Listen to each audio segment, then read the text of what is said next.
What's up, guys? Welcome to another video here where it's going to be a little bit different. Lately I've just been uploading my Let's Play of Brandenburg, and that's not what I wanted my entire channel to be about.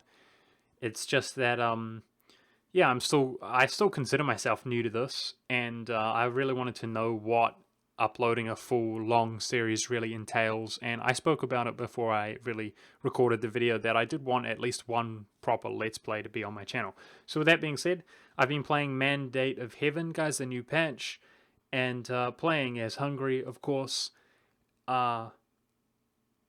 It's been a bit of a tradition on my channel, guys. I'm not gonna lie. You know, my mother always said that somebody else can tell you your assets, or your virtues, rather. And, obviously it needs to be said, I'm a really humble guy, but a lot of people, like you, for instance, you think I'm at least the best, so I'll just throw that out there. I'm obviously thought of as being, at the very least, I'm the best, okay? Just saying, but I'm a really humble guy, so I wouldn't, under ordinary circumstances, I wouldn't say something like that.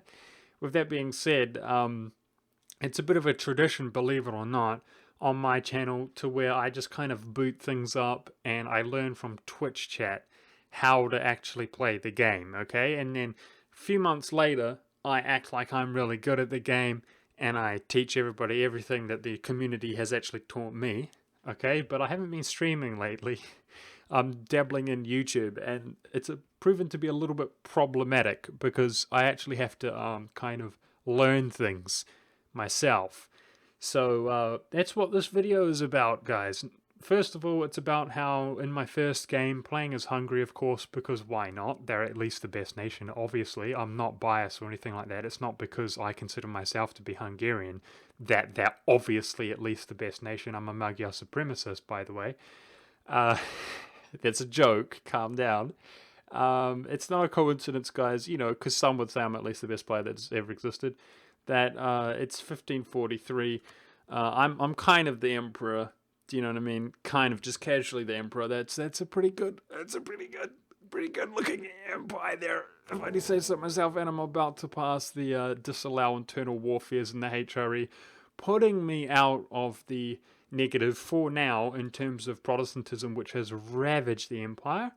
But yeah, which is going to give us plus 10 because of the actual peace inside the empire, plus 0.1, which is going to actually be 50 provinces worth of imperial authority, which I have some which are not added, I believe.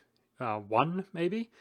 But also imperial authority gained from my ruler passing away, for instance, to actually pass to the next one, which gives you 25% more, right? Imperial authority.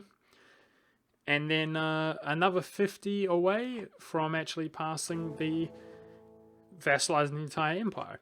Now, with that being said, if you do not know, the Protestant leagues will not form if you actually pass disallowing wars inside the empire before they form. However, if the leagues do form, then you have to wait until the leagues have disappeared, which in many cases can take damn near 100 years. So this is really the dream goal. We are Hungary, we're the emperor, and basically I would suggest within 40 years or so we will have the super vassal. But look how incredible that vassal is. Now, funnily enough, in most cases, when you do want a vassal swarm, you want to actually vassal swarm to overcome any and every rival. It just so happens here that I have overcome pretty much any rival, like the Ottomans, so this, and the PLC for that matter.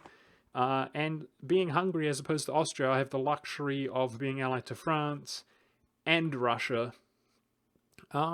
Hopefully, one or both of which we can PU by the end of the game, because look at this Russia, by the way.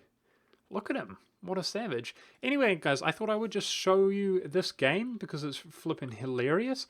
And I wanted to talk about a few things, including my thoughts on the rights of man so far.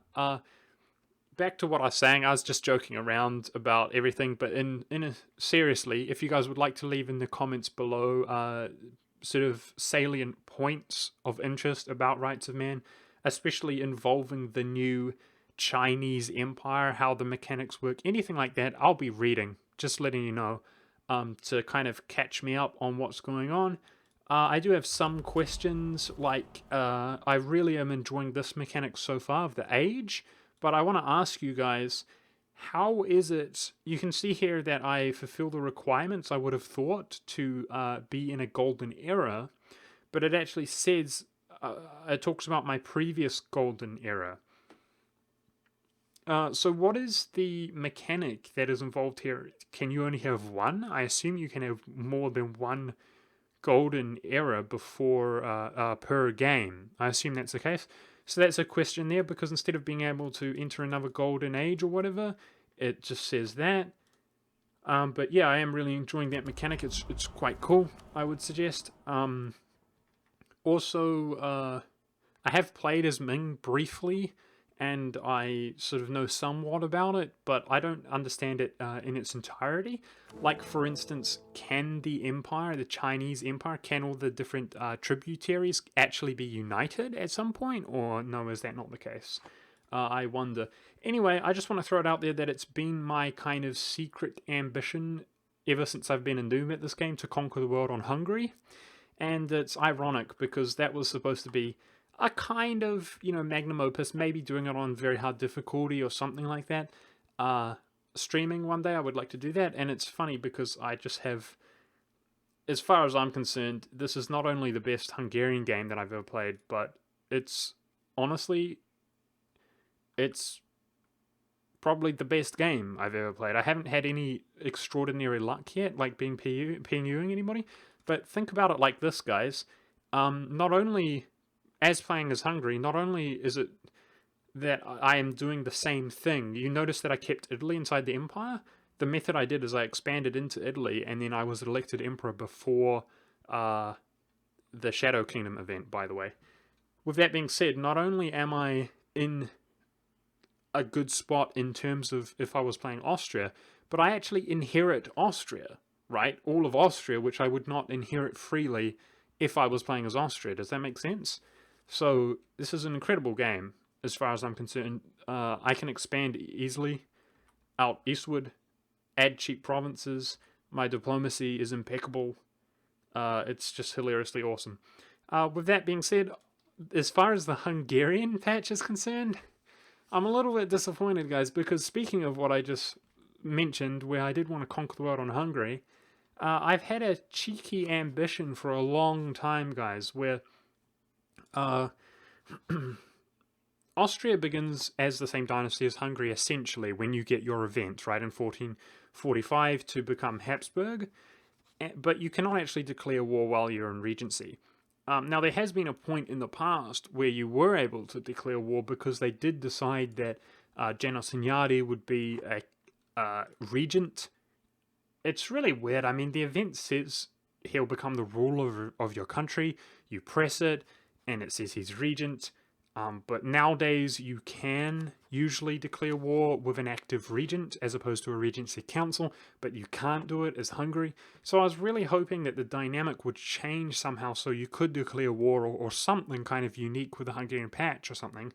Unfortunately, it's not the case, because what I really wanted to do is create a consistent strategy where you could actually PU Austria immediately when he has no heir, and thereby dethroning him and being elected emperor simultaneously.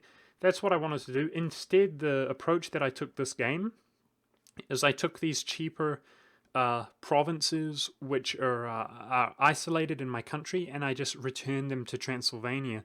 I think it only required 2 before I could join the empire with 199 relations, and then joining the empire as Hungary meant that you can be elected much more easily. Obviously, at that point, honestly, guys, I mean, Austria is rich with Tyrol, but at that point, you're like the strongest member of the empire, just saying, in terms of force limit and so on. So that's kind of some insight, and then I spent all my expansion in Italy, hoping that the Habsburg would die before the Shadow Kingdom event, and that's exactly what happened. Then I kept Italy inside the empire. So that's a little bit of insight on how I played this game, but I'm a little bit disappointed on the Hungarian patch so far. I like the provinces they added, And as far as the Black Army events thing is concerned, I actually read it. I weighed up like what I thought was best, and I was just like, this sucks.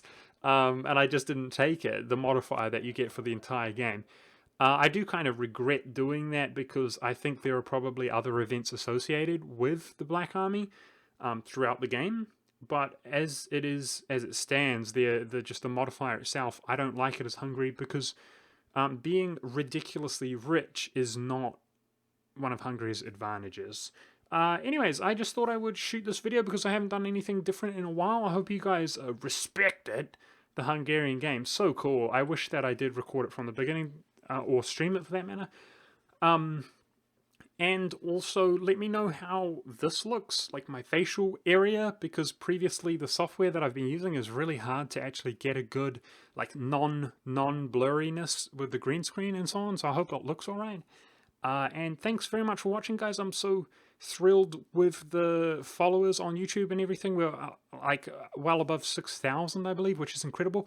I love you guys. Thanks for watching. I'll keep the content coming, and give me suggestions in that regard as well. Anything in particular you would like to see.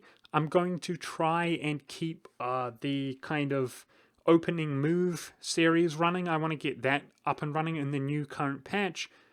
Give me suggestions if there's any nations or achievements that you're trying to get that you're struggling with, or if there's any opening moves that I should sort of redo again due to the current patch, like Byzantium or whatever, which seems to be a big hit all the time. By the way, I just want to throw it out there on that note, my personal favorite opening move, period, is the Wallachia one for Dracula's Revenge. I think that is probably the hardest achievement that I attempted, that I did most easily with consistency. Does that make any sense? Just throwing it out there. I think that's probably the best video and the best contribution I've made on my entire channel, and it has like hardly any views compared to just like a throwaway old outdated Byzantium run. It really goes to show how much like people just appreciate like the popular nations like Byzantium as opposed to really solid content. And one final thing, check out my green razor cord, which is invisible. Thanks for watching, guys. I hope you enjoyed. And I love you, no homo.